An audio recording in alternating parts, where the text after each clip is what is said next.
pokoknya saya dapat surat itu saya senang, balik ikut tes lagi. Satu IP, kemudian kedua itu ya basic lah, hukum pidana, hukum acara pidana, perdata, itu basic harus ada.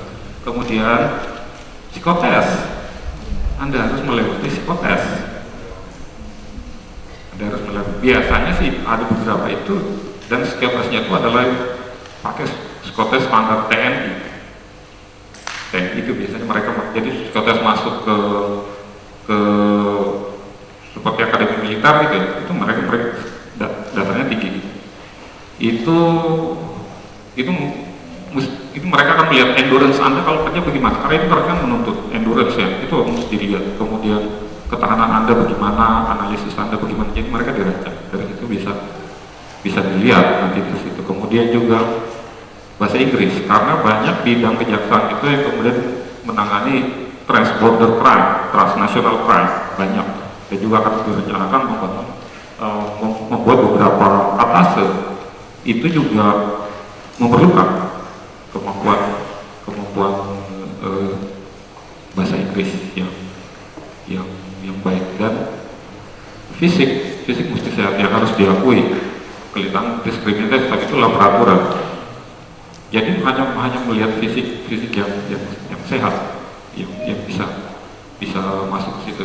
Walaupun itu menurut saya itu tidak fair, karena kan jaksa tidak harus berperang begitu ya, tidak harus memanjat gedung begitu. Tapi itulah peraturan.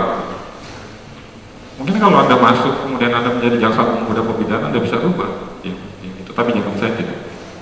Baik, itu yang pertama. Yang kedua apa?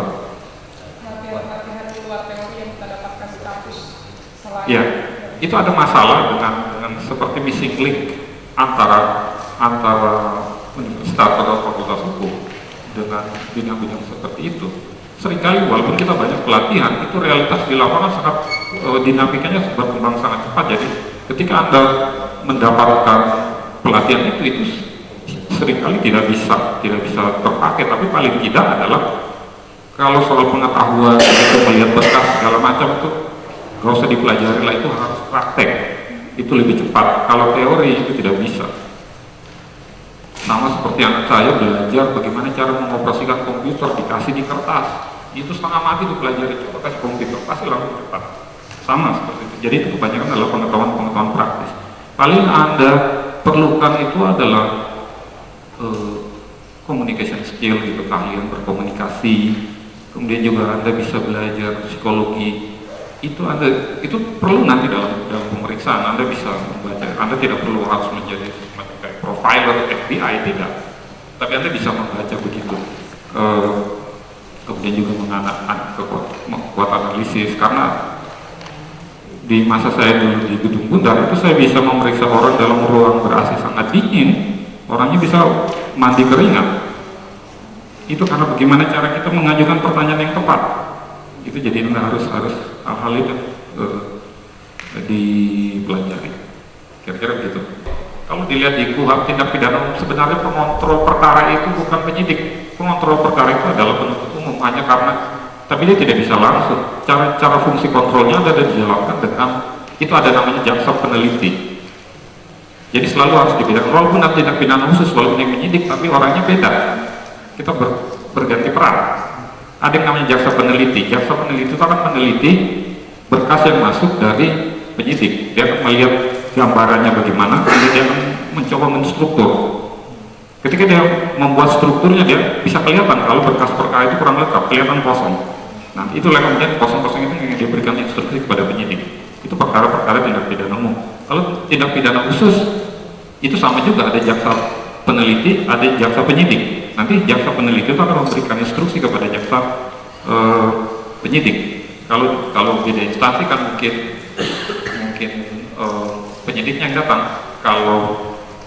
Kalau saat kantor, paling dia tinggal tendang dinding aja, terus jaksa penyidik sebelah kan datang, tendang aja dindingnya, datang ke penyidik. Ada apa nih? Ini salah nih, bisa gitu. Tapi pada intinya ada pembagian begitu. Jadi tetap ada kontrol. Jadi bukan penyidik yang mengontrol sebenarnya.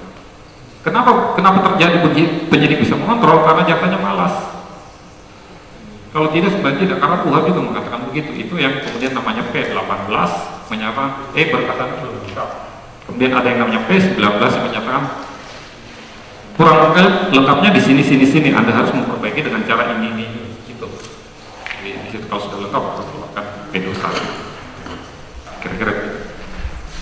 Baik, terima kasih. Untuk pertanyaan ke saya juga nggak tahu jawabannya. Kalau menurut saya sih mungkin diresmikan aja biaya berapa, tapi masuknya menjadi kontribusi kepada negara berapapun harganya. Jadi nggak ada discretionary lagi. Kita akan tutup. Boleh minta Kak Vivi untuk berdoa untuk Bang Ferdinand, untuk pekerjaannya, untuk keluarganya, dan kita bersyukur untuk session hari ini sudah meluangkan waktu dan berjalan dengan baik. Dan saat ini kita akan memberikan apresiasi kepada beliau, meminta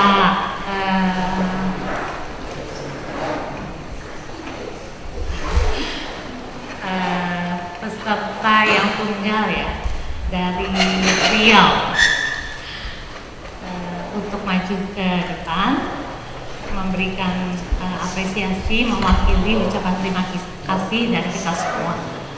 Silakan Galuh maju ke depan. Panitia mana?